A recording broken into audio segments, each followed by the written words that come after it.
It's time to take A Therapeutic Dose, a prescription-strength reality TV podcast that explores the intersection of reality TV and therapy. Possible side effects may include entertainment, strong emotional reactions, and/or laughter. Here are your hosts, Ramona Ramirez and Margee McGee. Hello, everybody, and welcome to A Therapeutic Dose, where we meet at the intersection of reality TV and therapy. I am Margee McGee, and with me, as always, is my dear friend and co-host. Hi, Margee. I am Ramona Ramirez. Margee, it is lovely to see you. I can't imagine a week where I'm not going to say that. And I don't know, if people don't like it, they can just fast forward 10 seconds.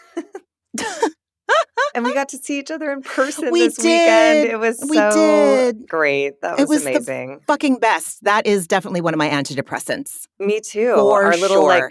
slumber party, just sitting on hotel beds and chatting all night was the best. It was the best. So great. It was amazing. And the shows, I got to see Margee perform twice on Saturday night. Nice. I know. God. It was amazing. I don't necessarily know all the rest of your castmates' names. I know some of them, but just to recognize their faces and obviously to see you, it was like I was back in LA on Melrose for a Sunday Company performance. And I just loved it. You guys worked so hard. And it was great. I was fucking pumped. It was fun. I'm so glad you were there. Oh, yeah, me too. Me too. Oh, so we have Real Housewives of Beverly Hills, Season 13, Episode 15, Ashing It Out. You're ashing it out. I like that. You liked it better than Aches and Spains? Yeah, a lot better. And especially because it's, it really pays off, this title. It's so gross. Yeah. We pick up where we left off with Sutton and Kyle. Sutton's explaining that scattering Merce's ashes it's emblematic of letting go of the three most important men in her life, her dad, her ex-husband, and Merce, I guess. She said, it's 2 decades of my life I need to let go of, release everything, stand on my own. It's completely scary, but I'm strong and I can do it. Dude. Yeah. Yeah. I appreciated seeing Kyle and Sutton let go of their respective bullshit and have their humanity and their true love for one another. I don't really have friends like that. I don't have fucking castmates as friends. I don't have castmates. You know what I mean? My friendships are honest, close. I would never.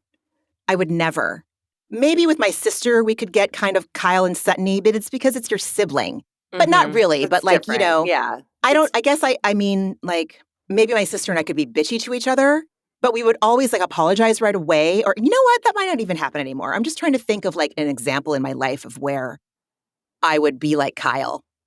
Turns out, don't know if there is. I don't know. I appreciated seeing them come together. I appreciated I appreciated Kyle and Sutton's souls meeting, the real thing. No ego, no judging Sutton for being quirky, no whatever people. I feel like no one ever talks shit to Kyle. I'm going off. I'm done. I'm sorry. I'm finished. I mean, I thought it was interesting because their whole fight came about from Sutton saying, Kyle, you're hiding something. And Kyle saying, Sutton, it's bullshit that you're this upset about your husband leaving the country. And at this moment in time, Sutton's like, I'm saying goodbye to my husband, saying goodbye to scattering the ashes of my marriage. And Kyle goes, I get that. And I was like, well, ladies, look what happens when everyone tells the truth. Exactly. You get along just fine. Exactly. So I thought it was, I felt bad because I called bullshit on Sutton being that upset about her husband leaving too, but I didn't realize it had such deep roots. Yeah. And, Yeah. Yeah. I do have a note that says, I don't think that someone like Kyle can necessarily be a safe person for Sutton to open up to, and I don't want to overestimate Kyle yet. But last night I gave her the benefit of the doubt, and I continue to as of right now. Yeah, I mean, that friendship is a little it's tricky. I mean, Yeah. let's not forget Sutton said in front of a crowd of people, "You've already lost 2 sisters. You want to lose another?"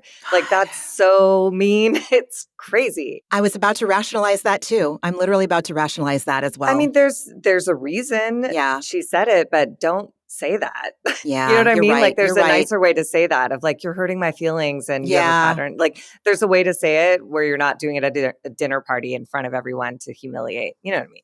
I feel like Nobody's right. Again, team nobody's right. nobody.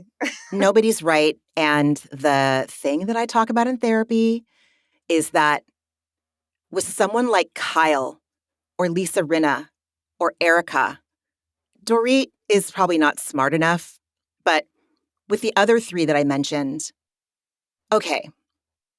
So, you know that saying, I didn't learn it until we were on the Obama campaign. You don't go to a knife fight with like a slingshot. You got to go to a knife fight with a knife. And isn't this funny that That's we were talking about the fucking debates with Mitt Romney? What a time. What a I also time. love that I thought the phrase was you don't show up to a gunfight with a knife. It is, but I And hate the guns, so I Obama, I switched do it. too. And I love that Obama would switch it to like, don't go to a gunfight with a slingshot. It's I don't so know sweet. that that might have just been my edit, but Okay. I'm pretty sure, yes. I'm going to choose to believe that the whole Listen, campaign, yes, we were wanted to. darling, lovely. We went high when they went low. Yes. But yeah, so I feel like with someone like Erika or Kyle, Lisa Rinna, if you're going into a fight with them and they're pummeling you, you're against the fucking ropes and your coach is like, get up, get up. Your boxing coach, is that what they're called? I feel like Sutton had to just like reach in that dirty, disgusting pocket and be like, all right, bitch, you want a piece of me? Where are your fucking sisters?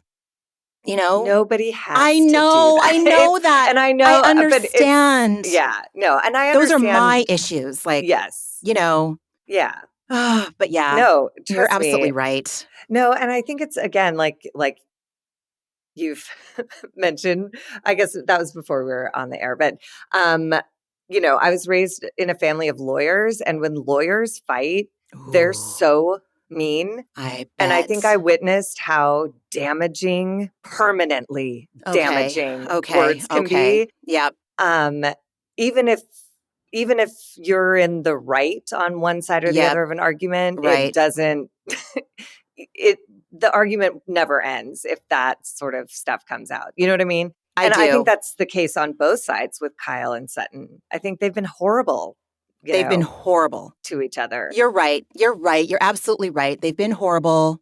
But it goes back to what you're And saying. It's neither one of them are the safest space to release, the oh most my personal God, feelings. I'd lay it all out for Sutton Strack, and she may be an alcoholic. I need help. I need to maybe revisit some Al-Anon literature. Who knows? And what's interesting is that this is an example of how we can project onto situations. Margee, you were watching it through the lens of a family of lawyers. Mm-hmm. I was watching it through, I have no power as a child in my home. I have no way to like devastate other people the way I've been devastated. So I'm gonna I'm gonna go for the fucking jugular. I'm gonna go for the jugular. I'm gonna toss the grenade and via fucking con Dios, because that's gonna help me feel more empowered in my mind, Mm-hmm. in my arrested development part of my mind, that arrested development that happens when you're a kid growing up in a highly toxic, dysfunctional home. Your wiring just gets fucked from the jump. Mm-hmm. And so, anyway, that's just a little snapshot of what projecting means and how we both brought our own unique takes into this. Always. I guess I didn't need to spell that out. Did No, I just it get too makes heavy-handed? no, I don't think Thank God. so. But then we have Trevor arrives and Kyle Yes. leaves to let Trevor and Sutton. I mean, basically, they just pour Merce into the purse. They just pour him from the Ziploc into the other container and giggle about it, which I thought was sweet. Yeah. And then we're in the Sprinter van to go scatter Merce. And Trevor explains that the town they're going to has a big gay strip with a cave that people swim to hook up in. I was like, oh my God, this place is sounds like a fantasy novel. Hook up in the cenotes in Spain. Mm-hmm. Yeah. And then he reports that it's Bear Week, and then we go through the gay man classifications of bear, cub, otter. And then I just thought this was lovely that Andy Cohen got name checked by Garcelle, who said that on her podcast. Oh, sorry, go ahead. No, yeah. Go, yes. On her podcast, Andy announced that he was a power top, which I thought was appropriate. And then Garcelle's friend, I guess, said he's a blouse, which is a feminine top. And I laughed and my laughed. God. I wrote down funny. Logical, very logical moniker. A feminine, It's a feminine top. Yeah, you're a fucking blouse. Oh my God, I thought it was brilliant. It's so funny. I power blouse. A power blouse. A power blouse? Oh my God, that's the best. I didn't care for Erika having to like prove her knowledge of all of the terminology. She didn't. She got it wrong. She's like, bear, little bear, baby bear, cub, sorry, cub. It was like, God, dude, just let the gay man tell the gay man story. How about that? Yes, exactly. What if you just shut up for a second? Exactly. Like you don't have to pipe up with choreography. You don't have to pipe up with terminology. You don't have to fucking pipe up for shit, dude. Find a different therapist other than Dr. Jen, formerly known as Berman. I don't know what her last name is right now, but can anyone help Erika, though? Like, that is a fucking very good question. If she doesn't understand empathy and like really struggles with like why it's worthwhile, you know? Yep. It just is like, yep. I don't know. And I take that back because she is better than she has been in years past. But in expressing herself honestly, what the truth about her is awful. What she really believes is so dark and gross and self-centered and unconscionable. Like you and I have shared before with everyone, we met in a 12-step program for people with eating disorders. And in that particular program, it was based on the principles and steps of Alcoholics Anonymous. And those are laid out in something called the Big Book, which you guys have probably seen a million times and just didn't know it or heard about it. And there is a line that always chilled me to the core, and I will never forget, whether or not I'm even in those rooms. The people that can't recover are those who are constitutionally incapable of being honest with themselves or others. Is Erika constitutionally incapable of being honest with herself and others? Feels like she struggles with it. I mean, this episode would indicate there's a lot of evidence that she might be one of those. Right. That's how I feel too. That's totally how I feel. We'll get there. Anyway, so feminine power blouse. Power blouse. So we go from power blouse to arriving at the seaside, and God, it looked so beautiful. Gorgeous. Oh my God. Gorgeous. The water was like just crystal blue, and it was just stunning. Kyle wants to shop and makes a big, hilarious, does like her comedy bit of like trying to shop as Sutton is on her bitches be way shopping. Oh my God, honestly. So annoying. Such a tired trope. I know. And just like so disrespectful for Sutton, who says, like, where are you going? Yeah. And Sutton says like, I'm so nervous about this. And then she immediately like gets emotional and like chokes up and then she tells them it's not just about Merce, it's about her dad and her ex. And she wants to release all of the pain from her father's suicide and from the kind of gnarly dissolution of her marriage that she didn't see coming, apparently. She thought they were going into a separation. And the second she walked out the door, she got served with divorce papers. And she was like, wait, what? Unceremoniously. Before she said that stuff, something struck me. It hurt my feelings. It hurt my heart for Sutton when she stands at the water's edge and she's facing her castmates and she said, "Thank you for putting up with me." Ooh, I didn't hear that. Yeah, she said that in regards to like, how emotional? how emotional she's been, like leading up to this moment and what this moment signifies. And it hurt my heart because, you should never have to.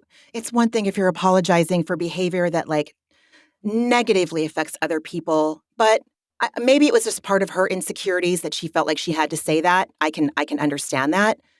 But I also feel like she had every right to be. I don't even think she was unhinged this week. I don't think she was doing anything that would warrant anything, I thought she any was kind more of grounded than she's conversation. been all Exactly. season. So I felt bad that she felt the need to like throw herself under the bus in this Yeah. moment. Maybe I'm being too, again, projecting. No, and it's just hilarious to me because before we started recording, if you recall, we were talking about our personal lives and you were like, I'm so sorry to burden you with this. I feel blah, blah. And here you are going like, it's too bad people feel like they have to say Fuck. that. Oh And my God. I feel from an outside perspective, I feel how you're describing right now, where I'm like, don't. And I think I even said, like, I'm your friend and this is I what's going on in your know. I life. And know. I'll I raise my know. hand and say, I need a It, timeout if I don't want to hear exactly. it. Exactly. So, Exactly. yeah. Exactly. Net, have faith in your friends. Have faith in your adult friends that they will take care of themselves and let you Hmm. know what they need or don't need from you Hmm. when the time comes. And it's really hard when you grow up not trusting anybody or anything anybody says. That's positive. Sure, you fucking can believe all the negative stuff. Like you constantly believe the negative stuff. But the positive stuff, I'm here for you. I'm your friend. Nothing you can say will make me sad. I love you. I'm here to support you. Even when you might be taking up more time or something, you know? That's I forgot where I was going and I started off on something really great. I swear I feel like I took 2 of my ADHD meds this morning, like a long time ago. I think I doubled up on accident. It's not fucking helping me. Maybe I took too much and I overshot and I'm just like I don't, I can't stop fidgeting. I Getting mean, did you have coffee too, or No, just, oh, no. wow. So maybe, yeah. I've literally had water today. Oh God, I mean, I'm fidgeting like I'm a fidget. Anyway, uh, sorry. I don't. Look what you just did. How dare you? I Suttoned. Oh my God. You Okay. suddened. Um, no, I think, I mean, in a Yeah. long-term friendship, you were saying that that it's harder to believe Yes. Thank you. positive, loving Yes. statements Yes. or that people can be around for you when you're not Right. in a perfect place. When you're not in a perfect place, and when you need that extra support, when you're judging yourself. When I'm judging Yeah. myself, when I'm judging myself and still make the decision to reach out to my nearest and dearest because I know that that is where the truth lies. The truth doesn't ever lie when you're acting from your intuition and you're going to where the love is. It only lies when you are believing the negative thoughts about yourself. That is a lie. Like when I'm feeling so bad that that feeling like when your torso and your stomach just kind of like run cold and your words are caught in your throat. Like if you're feeling like that, the things that you're probably telling yourself in your head, it may be subconsciously that you're self-judging, but you're believing those judgments that are not facts. And that is so if you've got that feeling in the pit of your stomach, that blood runs cold, can't see anything else. That's the lie. Does that make sense? It does make Yeah. sense. Yeah. So It's a lifelong process to like sort of train completely. myself out of that Exactly. It's pattern. hard work. We are powerless over the first thought that comes up. The thing that sucks and the thing that's also the great news is that what you do with that thought is where the magic can happen. Second thought, first action, baby. Yes, exactly. Anyway, wow, like the episodes have barely started and we've already. I mean, I mean, this was Sutton's confessional like made my heart break Me when she was too. saying, I just get sad about my divorce and sad about dad.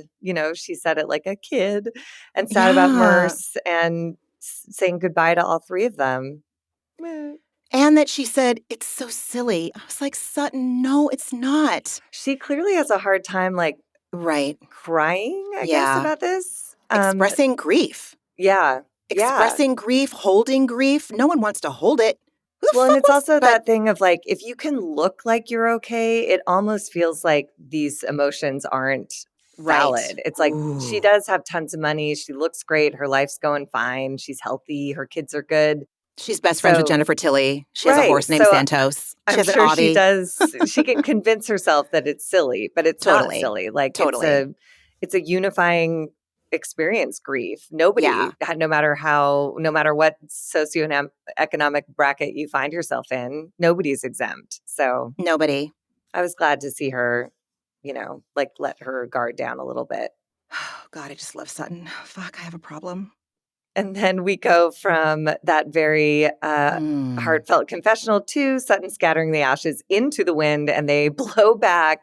Oh my God, they blow back onto the women, and they showed like the slow motion, and they highlighted Merce's ashes floating into Kyle's mouth onto Garcelle's Oh, shoulder. Christ. Christ. Oh my Yeah. God. Yeah.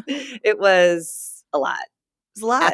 Accidental, accidental, accidental cannibalism? I mean, Un- oh God. Unconsenting cannibalism?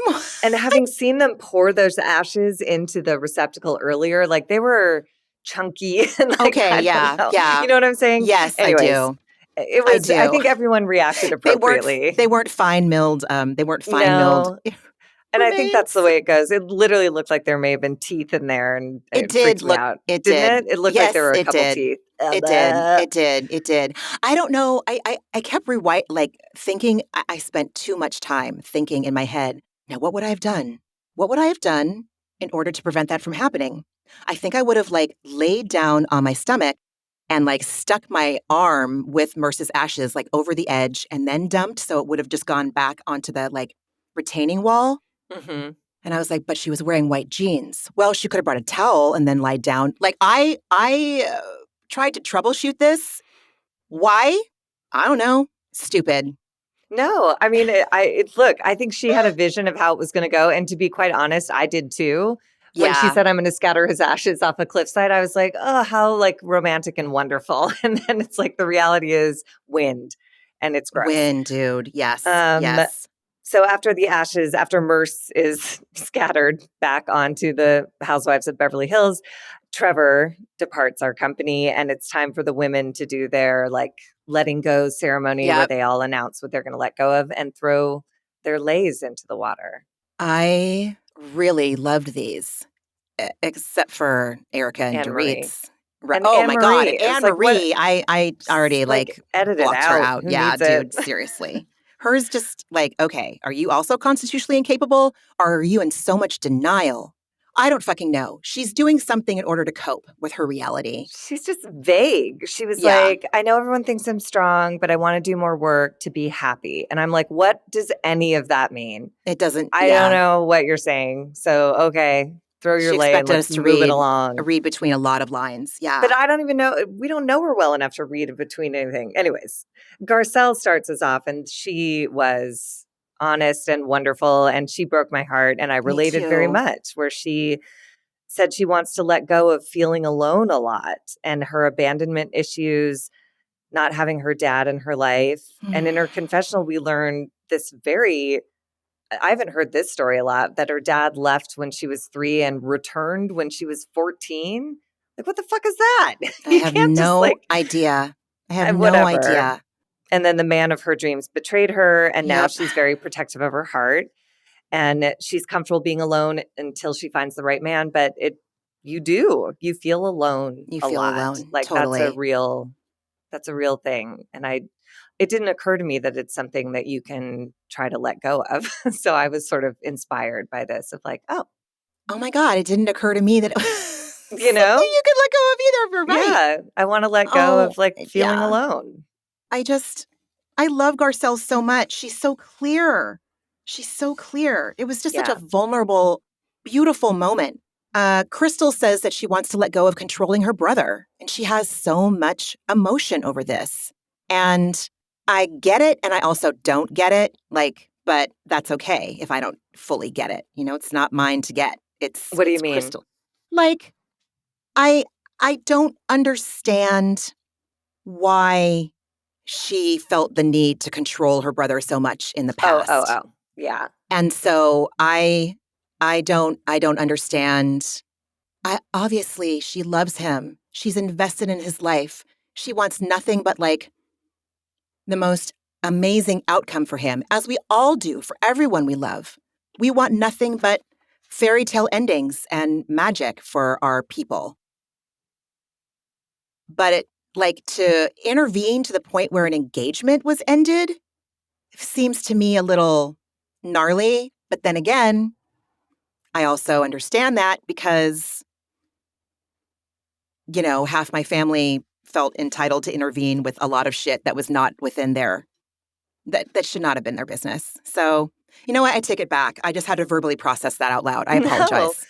No, and I think that was a complex situation because of COVID. And as you know, COVID. I lost my goddamn mind during COVID. So if I knew anyone that I loved was in China, I would be like, I don't care what you leave behind. You get back here and Yeah, you you're like, right. I Oh, mean, God. but I also recognize that I'm crazy. Like I really was not thinking in a balanced, rational way during that time. And so I relate to Crystal maybe not thinking in the clearest way of like letting an adult make their own decisions, Yeah.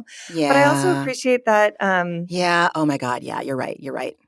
in spite of that situation and his broken engagement, like there's still like he could have been like, you know what, fuck you, You're Crystal. I'm never right. talking You're to you. But they're right. still friends. You're And right. he just told her, I'm moving to Thailand. She's sad. And that's it.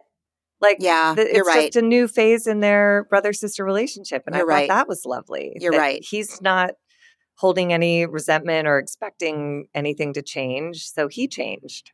Oh, so healthy.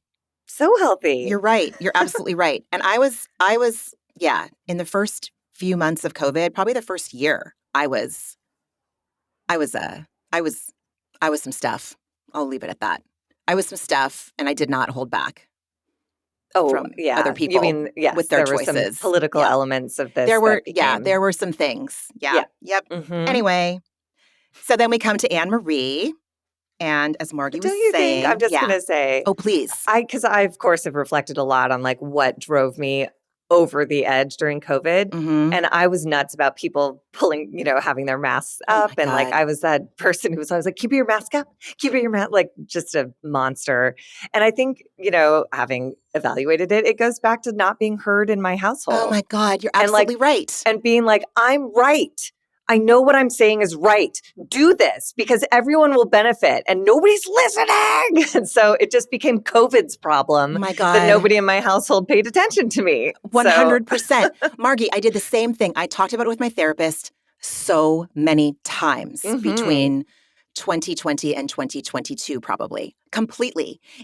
I had never felt, like obviously there's many aspects of humanity that are hardcore disappointing and can make you lose faith on a bad day, But COVID really just exacerbated all of my feelings of, yes, injustice, not being heard, not caring about people around you.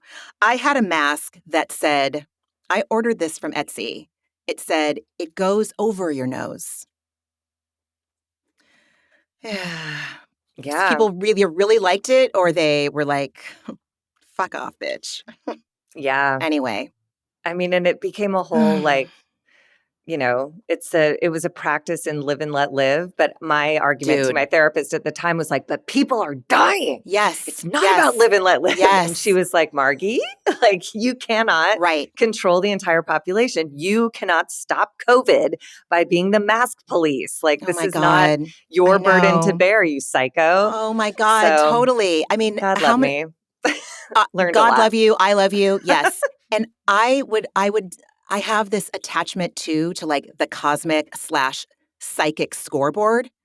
It's that way that I can rationalize. Listen, it's also a little bit correct, right? Like there are Karma, certain baby. things Taylor Swift sings a whole song about it. about a cosmic scoreboard. Karma. Karma, right. Hmm. It's like choices I made would be, all over. Like I would have a lot of points for my choices I made during COVID. And there would be like no points for the visitors that didn't act like me. But I would be like to my therapist, but on the fucking cosmic scoreboard, and it's like, it doesn't fucking matter. If in reality, none of us are living under a cosmic scoreboard. Like my lesson to learn in my lifetime is I gotta live and fucking let live, regardless. Because people that pull their masks down under their nose, they don't give a fuck. Like it's not my problem until it is your problem because they get COVID all over you. I don't know, dude. Yeah. See, yeah, there's like rights and there's But it sort of anyway. became a lesson in loss for me because what That's I yeah. wound up learning is that what I need to do is take care of myself how I want to take care of myself. And what that meant was I didn't get to see a lot of my friends Yeah, who weren't doing the same protocols I was because I was right, seeing my 80-year-old mom and right, like was desperately exactly. afraid I was going to kill her if Yeah, I exhaled COVID in her vicinity. And I wanted everyone else to care about that so me much. And it's like, too. Me too. I so it did. just wound up being, circling back to the housewives, it just wound up being like more grief of like, I have Oh to let God, go of these God. people for the time being because, and they think I'm crazy and they're not wrong. And I think they're inconsiderate. And like, and that just had to be what it was for a time. And we've all since recovered, but Thank fucking God, dude. truly, but nobody Honestly. knew that this would ever end or how it would end or, you know what I mean? Yeah, So, yeah. and I It was was. afraid. I Oh was just shit. afraid. Oh my God. Oh, I am so sorry. no. That is. I've got people coming over to fix my car, so I just wanted to make sure that I set an alarm to turn my text messages I on. think it's good. That's our time. Time is up on COVID timer. Okay, Thomas. Yes, you're right. You're absolutely right. Okay, okay. And So we can move on to Anne oh, Marie, who's boring. We already dude. talked about her. She's just sad and lame.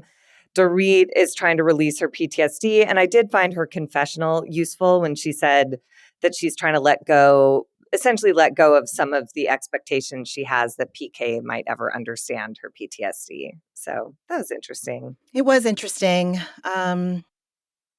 Yeah, it was. I feel like, and I never take Dorit's side. I feel like PK should be the one dealing with this issue. Like, she shouldn't have to modify her behavior to accommodate PK's lack of compassion for how she's feeling still. Yeah, but I think this is her accepting that he's not going to be Got it. compassionate, and look at Okay. what happens. Their marriage is on the, like she's Yes. leaving. Like it's Yeah. that the hardest part is accepting like what's true and that I Yeah. can't change what I want, to be Yeah. different. And PK is, he's PK. Ew. Like, come on, Dorit. And then it's Eric. Do you want to take Erika? No, Are you go. I sure? hate her. Okay. Yeah, I'm so mad. When it was her turn to get up, Margee, I braced myself. Like I was like, okay, like I think I physically like straightened up in my seat. Like, okay, what trash is this bitch gonna come out with? Sure enough, she did not disappoint us. She says she is letting go of the lay in representation of the hurt that her castmates have contributed to her. I said, my God, like the delusion, and that she's turned a new page in her life. So she needs to let go of her hurt and anger and old life. Bye-bye, out to sea. And I was like, what the fuck? You want to let go of how your castmates have hurt you over the fact that you were defensive AF over $750,000 earrings that could have gone to victims and widows? The fucking dacity, the delusion, the denial, the potentially constitutionally incapableness of her to be honest with herself or others. I Like mean, I her just, her outfit was hideous and her attitude her matched. What the attitude fuck was was she wearing? stinky. It She was was wearing just, like a poo brown yeah, maxi skirt with like that a was, denim it was trim. weird. What Yeah. was that? In That's just, Spain? I didn't get it. this should just tell everybody just because it's got a label on it does not mean it's fucking good. Oh my God. I feel like, yeah. Mm, yeah. This show is a lesson in that. But yeah, One no, I just Hyundai. wrote gross. because it was just like the wrong time. Like, let's remember we're here to like, this is all born of Sutton scattering ashes that represent the three most important men of her life. And Erika's like, fuck you guys, I told you so. Lay in the sea. It was just I'm going to let go she's so hateable. The way you guys hurt me. Oh my God. Like, dude. Again, there are so many other people hurting so much more, my dear. So much and they more. are called the people who never got the Right. settlements from your gross husband. Right. So you could be Erika Jane. You're gross. She goes, I've turned a new page. I always knew I would. It's like, what is this? What is this speech? And also, you haven't turned a new page. No. It's not over. It'll never be over. He hasn't gone to trial yet. He was found competent to stand trial. So that bitch is going to have to be deposed or testify. So it's not over. Oh my God. And he's about to die. So like, what has he got to lose? No. He'll say, Erika knew everything. And then she'll, this is not over. She needs to check herself because this is a very dangerous moment in time to be like certain that your future is secure. Lots of trials on the horizon with real disgusting, greedy, fucking-matic white guys. White geriatric men. Who else is in the mix these days?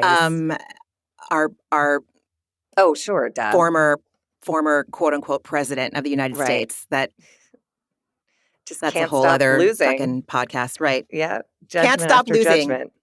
He's good at that. Let's hope, God.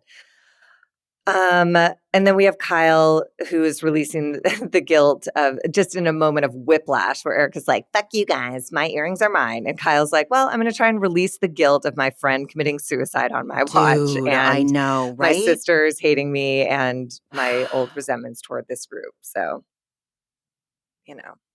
Yep. Then and then in her confessional, she shares that she doesn't want to share about her marriage yet, and that she will when she's ready, which I understand, I validate, I respect.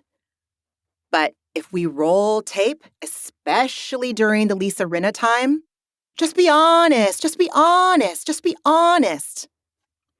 What was Lisa Rinna lying about at that time? I can't even remember. I don't remember what Lisa Rinna was. I just mean like that the three of them would always go in on someone, to be honest. Yeah. And it was never the two of, like, they never were holding up the mirror to themselves. They just wanted the other people in the cast to talk about their shit. So I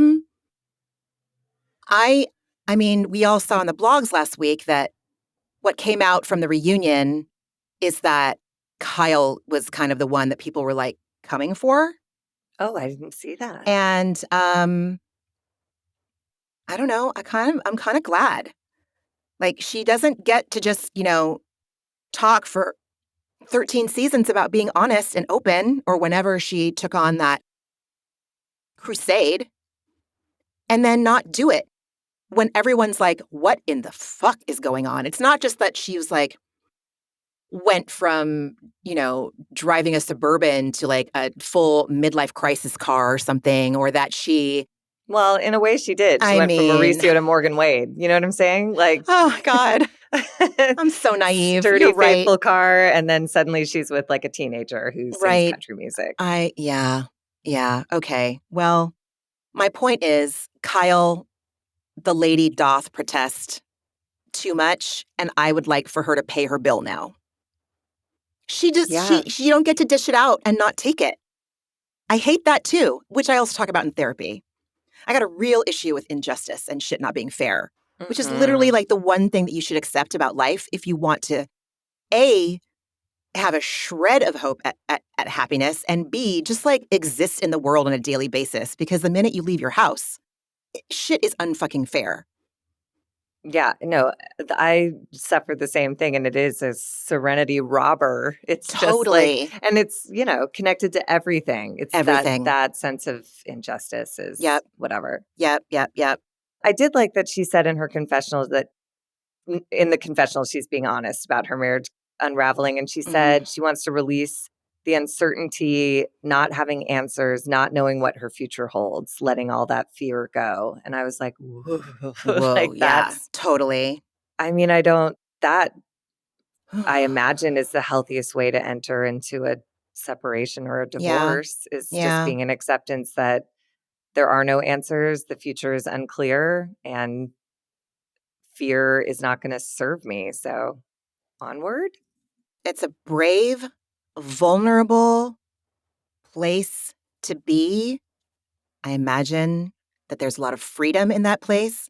I know I've had moments of acceptance where I've been able to live in the fear of the unknown and not feel like I was going to die. I know it's possible, but it is a very it's not an easy place to be, Yeah. where Kyle is. Before they get in the Sprinter van, though, there's this like really annoying moment between Erika and Crystal who like go off looking for ice cream or something. And Crystal says in this like very perfectly vaguely worded way, she says, "Sorry that I contributed to your pain." And Erika interprets that as, "Sorry, I misjudged you. And this is an apology. And I was wrong." And it's like, she didn't say any of that. No. She said, "Sorry that I contributed to your pain." She didn't say, "I don't believe anymore what I believed then." But Erica's such a narcissist and then Erika says she appreciates the balls it takes to admit fault. And I was like, where are your balls, ma'am? You're at fault Dude. a lot I here, mean, ma'am. yes, yes, yes. And She's just ridiculous. she's the first person to think that she has like balls of steel, you know? She's just a fronter egomaniac, possible Hmm. narcissist. I'm not qualified to diagnose her, so I won't technically diagnose her. I will say that she reminds me of people that have been diagnosed with narcissism in Something's my off. Something's experience. off. And I Something's thought off. that conversation said it all when Crystal said this like really loosely worded comment and Erika decided it was so specific to Oh exactly what she wanted to God, hear. she Very really weird. needs it. It's like 47 degrees outside, but it's hotter than Balls? balls in my booth. Yes. Okay. So, Right. So the Sprinter van, boring. Who cares? They talk about yeah. going flamenco dancing later. And then we get, do you need to take it? No, no. Oh, I'm so sorry. This is so annoying. no, it's not. I It's mean, life. it's just life. Yeah. It's just life. So then we go into like a little glam montage of everyone getting ready for this red dress dinner. And once again, we touch base with Erika, who didn't let go of anything at all at that ceremony because clearly she went in. She said she expected everyone to take a moment and say, in light of everything we've seen, we really pushed it in a weird way. It's like you wanted everyone to take a time out and applaud you for a judgment that's not even final. Like what is she thinking? At a ceremony that Oh, is to, support their friend letting go of three profound, prolific people and situations in her life. Like, yes, read releasing the 20 room. years of pain and sadness. Yeah. And she's like, I really wanted everyone to take a moment. For my What? Daily Mail fucking article. Oh my God, get over The yourself. Right. And this is I had something I was going to say and now I can't remember what it is. So maybe that's a clue that I should just be resentment. She has a lot of built up resentments. Resentments will kill you. They will either kill your spirit, kill your serenity on a minute by minute to hour by hour to day by day basis, or they, will start, our body holds on to tension. Resentment is one of those things that will keep you up at night. And this is how we can assume she's spending her time, which I the mean, narcissists I know really like to dwell on how people have fucking wronged them. They love it. It's like their fucking cardio, yeah. to sound like an Well, idiot. and she But says in her confessional that in therapy, she's learned that you have to acknowledge and validate your own feelings yes, and she says, understand that wanting someone else to acknowledge how you feel is never going to happen. I wouldn't say never, but so she can conceptualize how to be a decent person, which is yes, interesting, but she just can't do it. Like she went in with expectations. Expectations are the fastest road to resentments, and here she 100%. Oh is. my That's God, it. that's so She true. hates everyone. So she's listening in therapy. She's learning, but maybe she's just not at the stage where she can apply it yet. She's hashtag listening, hashtag learning. Yeah, maybe. I She don't went to the know. 2020 white lady school for hashtag listening, hashtag learning. Oh my God. Was that too far? No, I just Okay. don't. No. Well, should I edit that out? Or am I No, because speaking she the could truth? stand to, based on the Right. way she spoke to Garcelle's Yes. Oh minor my son, she God. could stand to do a little listening and learning. Lady fucking A. But she Oh, did. She yeah. did acknowledge, didn't she, that she was She like way out of did. line? She Okay. did acknowledge that she was way out of line. I hope it was sincere, Um, but you know. so we're on to Kyle, who's FaceTiming with her kids, and she says that everyone's seeming more fragile to her at this moment in time with their marriage clearly not doing great. And I thought it was interesting that she said she's more sensitive to how Mauricio and all the girls are feeling, because she asked, like, who's having dinner with Mauricio? Like, I don't want anyone to be alone. It was sad. Was it sad or was she projecting her guilt Maybe that, because she onto sure wanting did him get to off be the phone comfortable? fast. You Yeah. know? Yeah. I So mean, she can she's live her own life, I guess. I right. don't know. Yeah, I don't know. I mean, everything is a projection, right? Everything is a Hmm. fucking projection. I don't know. I don't Yeah. know. I don't know. Yeah, she's being very hypervigilant about checking in with her daughter's feelings, Yeah. you know? And she's a good mom. She's a great mom, regardless of how I feel about her. She seems like a really great mom. Her kids love her. And I don't think anyone can argue that she's a dedicated mom. So a broken clock is right twice a day. So then all the ladies meet up for their red dress dinner. Kyle is dressed in orange, which basically becomes the entire like second act of this episode, that Kyle's wearing orange. Yeah. Dorit says, after years of living in Europe, you'd think I'd remember how to walk in heels on cobblestone streets. Again, my impulse was to throw the remote control at the TV screen to say, fuck it all. I don't give a shit. I can no longer. I hate her so much. She's insufferable, Margaret. She's She insufferable. is. And I thought this moment, I was like, oh my God, well, that's as bad as it's going to get. And No, then we get to Coca-Cola Normale. And I was like, oh my God, this woman needs to be stopped. It's just like, it's so ridiculous. she's so ridiculous. She's so ridiculous. She is. Peggy Hill from King of the Hill, made infinitely more errors in speaking Spanish. Again, I've done it. My friend who speaks like nearly fluent Spanish once ordered an ironed fish in front of her father, her Spanish speaking father, instead of a fried fish. And that's fucking hilarious. But even my friend doesn't try to put on like a Dorit accent. Like she sounds like a Valley girl ordering in Spanish, you know? Mm-hmm. But and Peggy Hill, at least, I'm talking about cartoons. Oh my God. Oh my God. But it felt like Peggy was being respectful of trying to like speak a second language. Mm-hmm. And Dorit is she's Simpsoning. You're right. She's just got to hear herself talk. She's ridiculous. Coca-Cola Normale. Stop. Just Dude, it's don't. it's like literally a worldwide You can say brand. Coke in Coke, any country right. and everyone will get you the same goddamn drink. Dumb. I did think this conversation in the Sprinter van was interesting So when did they I. talked about, Anne-Marie asked Sutton if she would ever get married again. Sutton says no. Garcelle says she wants to preserve her wealth for her kids, so she wouldn't want to get into a marriage. Kyle says prenup. And then Garcelle says you can't really be sure what you're signing when you're signing a prenup. And Kyle says she just signs whatever Mauricio puts in front of her. He manages all of the finances. He pays bills. He pays her taxes. Like, whoa, enmeshment, much? Yeah, then basically they just have a conversation. Like Sutton is firm on always read everything before you Always sign read it. everything. She said, like, even if the Pope hands you a contract, you read every word of it. I'd say especially if anything from the Catholic Church asks you to sign a contract. It's going to be suspect. You go through that. Mm-hmm. Yeah, exactly.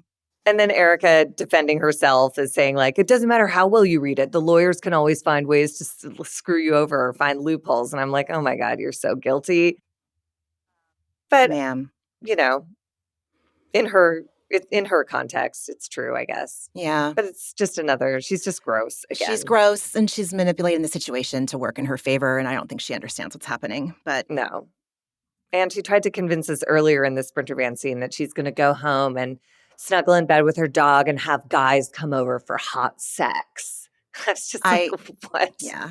I just don't believe you. I don't either. Believe anything about you. If anyone lives in Larchmont and knows where Erika lives, like, don't go full fucking Monica Garcia on us. But like, if anyone's there and you find a need to pull over and finish your coffee while you scroll through your phone safely or pull up directions to where you need to go, and you happen to see people walk in or out, I'm not saying you should do this.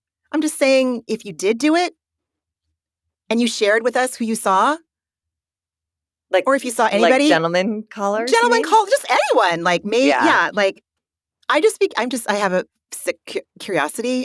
We would definitely never we would never disclose who you are. God, should I take that out to you, Margee? No, I just think Erika's like, I don't care. You know what I mean? Like, even if there are there's a line of hot guys waiting to have sex with her, like, I just don't care about her. I know. She's so mean and awful that, like, the less time I have to think about her, the better. Yeah, you're right. No, it's not right or wrong. It's just like, I think this episode in particular, she was just like relentlessly terrible. So she never gives it up. At every scene, she's like, you guys were wrong. I'm right, man. So then Manolo greets the women and they dance around for a minute and walk to dinner. Everyone talks for an hour about how Kyle is wearing orange and not red. And then we're at dinner at a flamenco restaurant. We get like a history of flamenco lesson from a lady. And I don't know. Kyle says she's not drinking, so she doesn't want to dance in front of people. And then we get a montage of Kyle doing the splits. And I just wrote, blech. Yeah. Gross. And then Manolo tries to offer a toast to the group, and Dorit tries to hijack it. Manolo's speaking Spanish to start a toast, and Dorit tries to take over, and he just yells her down. And he was, and he should. He should. Yes. Trevor's not going to put up with her bullshit. It's stupid. It's so stupid. And then we're inside, and Dorit orders a Coca-Cola Normale. And I just wrote, oh, my God. I wrote Marge Simpson. I wrote Simpson Spanish. Yeah. Totally. Just so annoying. It's so annoying. It's cringe. I hate to use the word cringe. Cringe is not a word for my generation to use. I feel like I don't know 100% if the origin lies in the millennials or in the Gen Zs, but did I skip no, there's no Gen Y, right? Is there a Gen Y? Okay. So I don't know who fucking came up with it. All I know is that it should have been come up with a lot longer ago. Cringe is the only way to describe it. Cringe is the most appropriate way. Dorit is the origin story of cringe. She's 100% the origin story of cringe. Gross. And then they recap their favorite parts of the trip. Mm-hmm. And once again, Erika, I could punch her. Yeah. Yeah. No, yeah, we can go through them. Crystal said her favorite part was watching the father-son tag team paella. Kyle said the seaside earlier in the day was her favorite. Erika said she feels relaxed and good on this trip as opposed to when they were in Aspen last year. Oh my when God. Everyone was just expressing concern about the victims and about how Erika was coming off publicly. Like, they were trying to fucking help her. And they showed the flashback of her saying, I don't give a fuck about anybody else but me. Yeah, I mean... That's like Erika's mission statement. Right. Can you imagine having that live on in perpetuity? And defend it, like double down on it. I cannot. The other note I had about Kyle, just to like boot back a minute, is that she said releasing the ashes and then being honest with each other. And I was like, again, Kyle, it is great to be honest with each other, but you got to do it too. You can't just like, have your mantra over the last, years on the show, be honest, be honest, be honest, and then not. She's also not perfect. Oh my God. Am I like, do I have some compassion living within me today for Kyle? I do. I don't have it for Dorit. I mean, I'm a work in progress. yes, indeed. Yes. We all are. Oh, What? Sutton.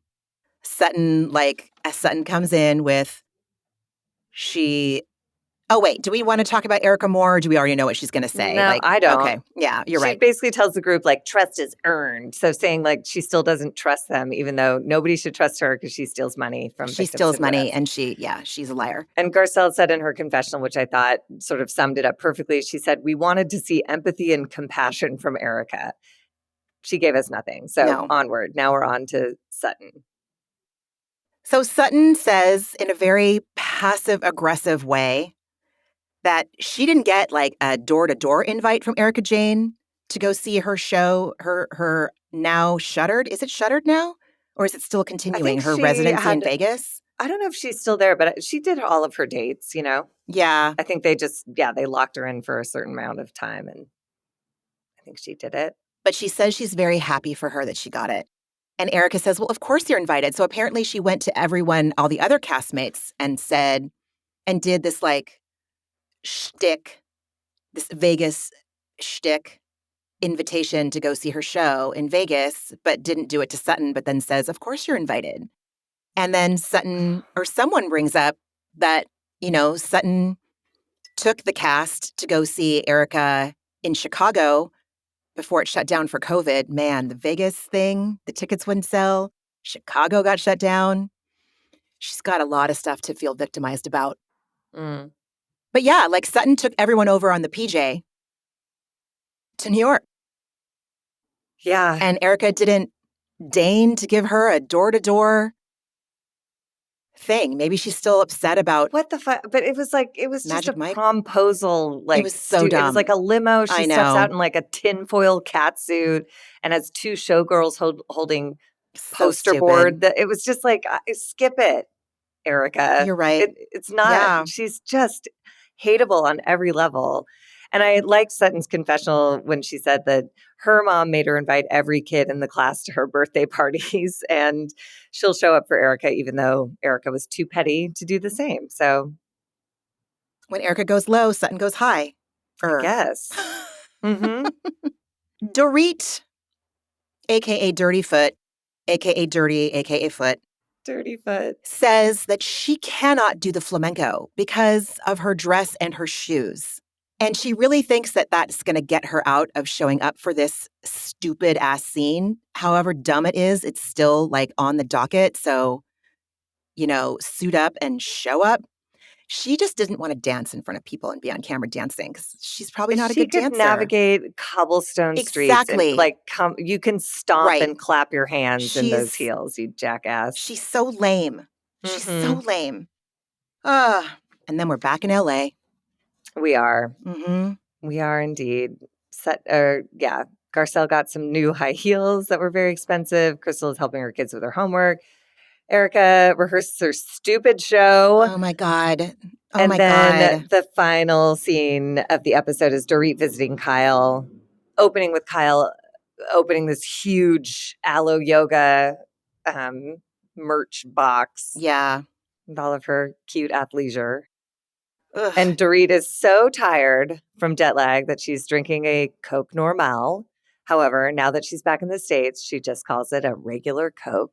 And yeah. And then we go to the sitting area, which Kyle is bitchy about because she's like, Mauricio took my favorite room in the house for his office. So I just get this gorgeous space, Bitch, But we're all like everyone's working from fucking home in the last few years. Like you should be grateful that you have a space that is separate. I'm sorry, Margie, I interrupted you. No, I think she just hates Mauricio. So she's doing Yeah. that thing of like anything that he's touched or been near, she hates. She's mad at him for the office now. She's like, I'm sure she didn't mention it when they first bought the house. So, but now she's mad. And so now she's mad about everything. Yeah. And she says as much. She says, like, we don't fight, but that means we don't talk. Oh, So we don't communicate. We don't know anything about each other. She says that she's in therapy. She's talking about the issues in their marriage and that they avoid conflict. That's their biggest issue. Their travel schedules, their work schedules. They're on different pages. He's putting all of his energy into the agency. She has supported him since day one. And she felt like when she told him that they needed help, they needed to help their marriage, he didn't show up. Yeah, Damn. that was tough. Mm-hmm. She Mm-hmm. sees him like move mountains for the agency, but when she Mm-hmm. says, "I need you to fix us," Right. he's like, "Well, I need to go to Portugal and then the second weekend of Coachella and then I guess we'll talk." And Oh my Dorit God. also said, Kyle says that Mauricio travels all the time and Dorit says, "Well, travel's taken a real toll on their marriage." And I believe it has because Because he's PK's always PK's, in London yeah. He's and escaping the reality of his life. He's escaping being a mhm. parent. He's Mhm. escaping being a husband to a woman that isn't the same low maintenance partner he had when they first met, however fucking many decades ago. PK's the worst. He's terrible. PK's And the worst. I do I do think it's interesting that Kyle brought up it's not just that they're away, it's everything they miss. They're Mm, not here to parent. They're right, not here to right. just witness the day-to-day like emotional lives of the people that live under their roof. And it's hard to get someone caught up on that when they've been off like emotionally invested in their own shit elsewhere. So yeah, of course it drives a massive wedge. And if he's Ay, not ay, willing to ay. like put in effort, Kyle reports the marriage won't survive. And I'm back. Thank you, everyone. I needed to go give my keys to the Ford guy. And who gives a shit? Oh my God, who cares? Who cares? Oh my God. Oh my God. Doing our best. Yeah, doing our best. Any hoot. What else did you watch this week? Okay, I watched the. So apparently, we're also, besides talking about Bravo, we also are now a sports podcast, apparently. I watched the Lakers beat the Celtics without LeBron James, Hey. without Anthony Davis. And I'm telling you, these guys fucking ripped it. It's trade day today. And I think the only Laker that people are interested in wanting to take is Austin Reeves. And I just don't think that that's going to happen. I feel like in his core, Austin Reeves is a Laker. He deserves to be a Laker. I know that, they've been higher in the ranks in past years. I understand that. I think they're going to get there. D'Lo, Hachi, Reeves, these guys beat the fucking Celtics. And they beat them in Boston. It was, count that as what I watched and count that as one of my antidepressants. Like, I was screaming. It was insane. Like, I couldn't believe it happened. It was beautiful. And then I watched The Bachelor, watched the Grammys. Okay, watched the Grammys, watched The Bachelor, watched Vanderpump. There was something from Vanderpump that I was like, oh my God, really? Like that felt new, but now I can't remember what it was. I meant to write it down and I forgot. I liked it. I liked James having that conversation or trying to have a Yeah. conversation with Tom Sandoval, and it was just a dead end. And yeah, Tom Sandoval has grown not at all, learned not Nope. a thing. Nope. And, Nope. same guy, different year. Yeah. It was, you know what? I'm not interested in them anymore. I'm not interested in seeing someone that won't take responsibility for his actions just get to be on TV. Like, no big deal. Well, no. What am I trying to say? It's why we watch. I know He's the cautionary tale of like, Sandoval yeah, is don't like, behave like that. he's a one-trick pony now, though. And watching someone in the gossip blogs and on the show, like keep giving, I think we keep waiting because we're humans and we expect our fellow humans to also at some point not be complete assholes, but like he's not doing himself any favors. He and Schwartz are just gross. They just gross me the fuck out. They Did you gross me listen to out. that Nick Vial I podcast at didn't all? yet. No. I need to do Yes. it. No, no, Yeah. no. You don't need to. It's the same dynamic that plays out everywhere. It's just, yeah, Tom Sandoval is really, he can't see the forest through the He trees. can't. Like, He he cannot. just He cannot cannot. see No. the bigger picture here. And it's Mm-mm. a mess. He's Yeah. saying he's holding on to his house because, like, I built that gym. It's like, you what? Like, go build a gym somewhere else or like what? Yeah. Just what? I don't Anyways, know. He's so weird. I he's cannot just imagine what it's like to be him. to make was his so choices. uncomfortable watching him try to like plan his birthday party. And this was mere months after this whole thing went down that he blew up a 10-year Yep. relationship. And Yep. he's just like, I'm going to have a birthday party. That poor assistant, she's quit now, thank God. Because She like what an did? well, on the Nick Viall podcast, when they couldn't get a hold of Tom, Nick Viall was like, "Can you call his assistant?" And Tom Oh. Schwartz was like, "She resigned this week." And I was like, "Resigned? She quit? Like she hates that job." I would too. It's impossible. What a horrible thing to I ask of know. someone. See, I'm such a cynic. I'm like, did she do it because she knew this episode was coming out and she knows that he's just trash and she doesn't want to be That associated with girl? him? No, Yeah. she seems No, you so think she was genuine. I okay. don't know.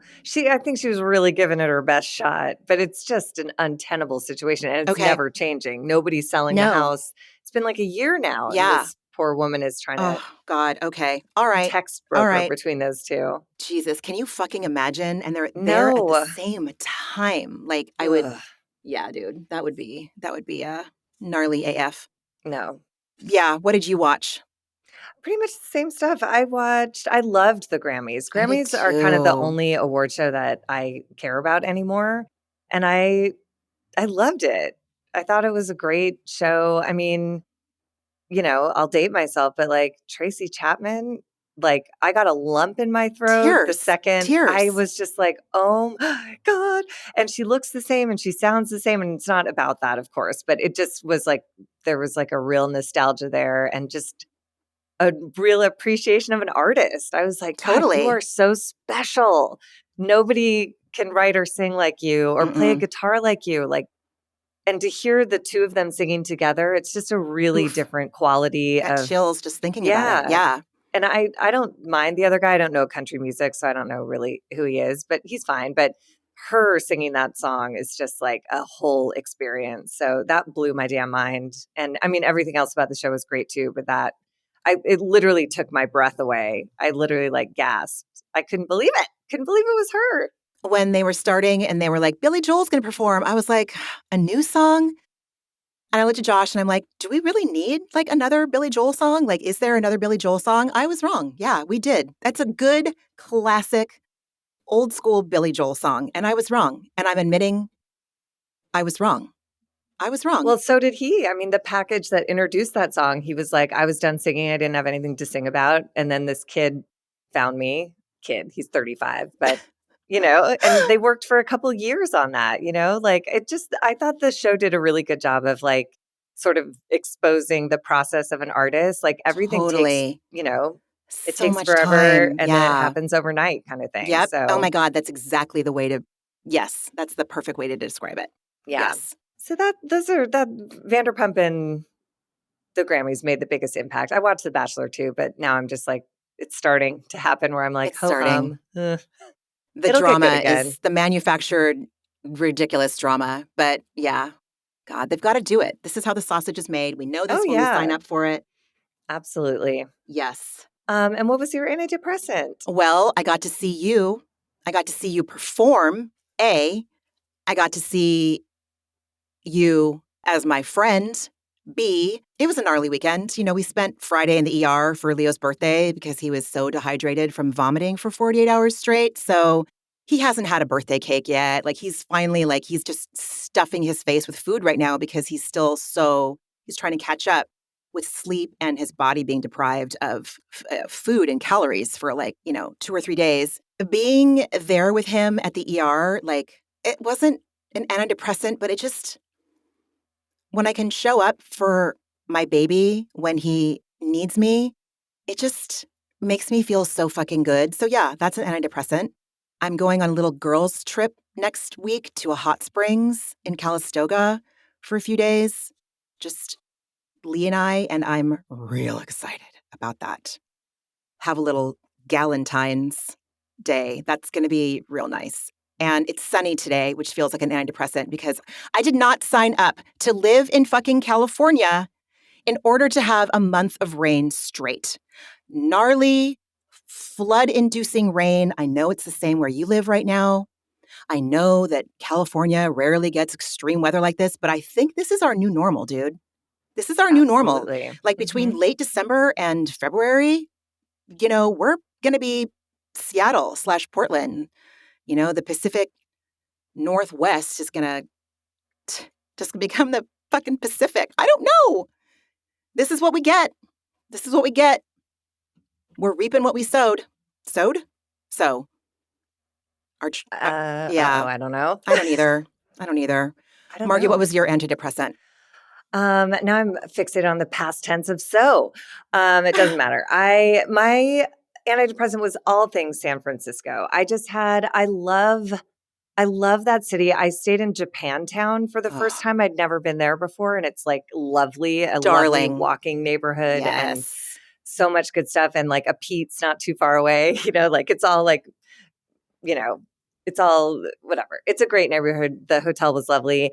I loved performing with these people and I loved seeing you. Like again, I said at the beginning of the episode, like we didn't go out because it was like Saturday night. It was pouring rain. So we just went back to the hotel and like sat on beds and like talked and talked and talked. And it's like my favorite thing. I could have done it all night. Me too. It was just so fun to have like FaceTime with my friend. I know. It was so like, it's such a revitalizing hit of like my good friend. So. Full like B12 shot of love, an infusion of love, and to see you in the flesh, like not just like across a screen, to see you perform in the flesh, to see you just like, we both had our fucking socks on, tucked up on the bed, and we're just like chatting, and it was so nice. Oh my God. What's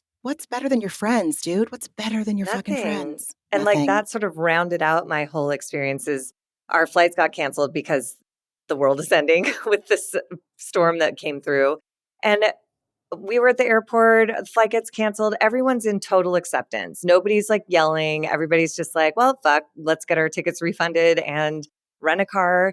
And we drove like basically in the eye of the storm, or I guess that's where it's calm. I feel like we were just like in the hardest part of the rain that entire drive. Of rain, like it was ridiculous. Yeah. But one of our friends is like really capable of driving in that rain, and it was nice. There were 5 of us in the car, so it went fast, and we got home safely. That's amazing, and it was just like a lovely little getaway. Even though it was, there was weather impacting parts of it, that sort of added to its charm in a way. So I loved it. A great time. I loved it. It was great. I was so glad, and so glad you guys got home. Yes. I guess that brings us to the end of our episode. So if you haven't already, please rate, review, subscribe. Maybe make sure that your downloads are on, and make sure that we're automatically downloading to your podcast app, whichever one you use. You can reach us at atherapeuticdose@gmail.com. Find us on Instagram at A Therapeutic Dose. Am I missing something? I feel like I'm missing something. Okay. No, I think that covers it. All right. And just, take good care of yourself this week. Try to stay out of the judgment feelings this week. I'm taking my own advice.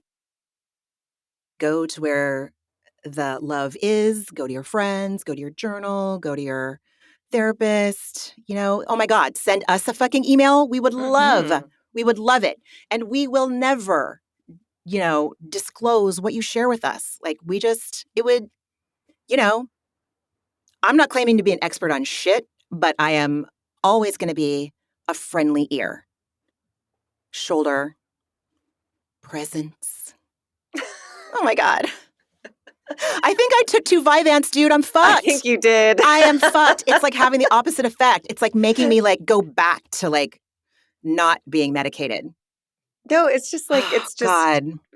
Faster, like fast confusion. I recognize the ADD and it feels like you're moving through it faster. So that's great. The guy from Ford is here. And whenever someone comes over to work on the house or whatever, I'm like, can I make you a cup of coffee? Can I get you a Fresca? Can I get you a Coke Zero? Can I get you a LaCroix? Would you like a cheese Coke Normale, maybe? A Coke Normale. If you don't mind. Would you like a Gatorade? A cheese stick. Well, I mean, I have so many fucking cheese sticks. For me and Leo, sometimes I'm like, oh shit, I haven't eaten. Grab a cheese stick. I met him outside. I'm like, hey, do you want something to drink? He said yes. I immediately forgot what flavor LaCroix he wanted. Probably a foot after I left this man's side. And I come out, I'm like, I'm sorry. I don't remember what you said you wanted, but this is the only flavor we have anyway, was lime. But it was just like, I can't remember something for 3 seconds. You know? Neurospicy, baby. It's the nature of the beast. Nature of the beast.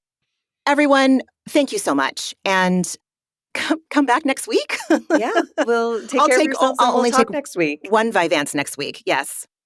And Margee, I love you so much. Love you and too, I will friend. talk to you later, friend. And bye, everybody else. Bye, everybody. Bye. Ramona and Margee are obviously not doctors and do not provide medical advice. Their content is intended to be used for entertainment purposes only. It is not intended to be, should not be interpreted as, or used as a substitute for medical advice or a diagnosis of any health or fitness problem, condition, or disease, nor a recommendation for a specific test, doctor, care provider, procedure, treatment plan, product, or course of action. My mom isn't a doctor.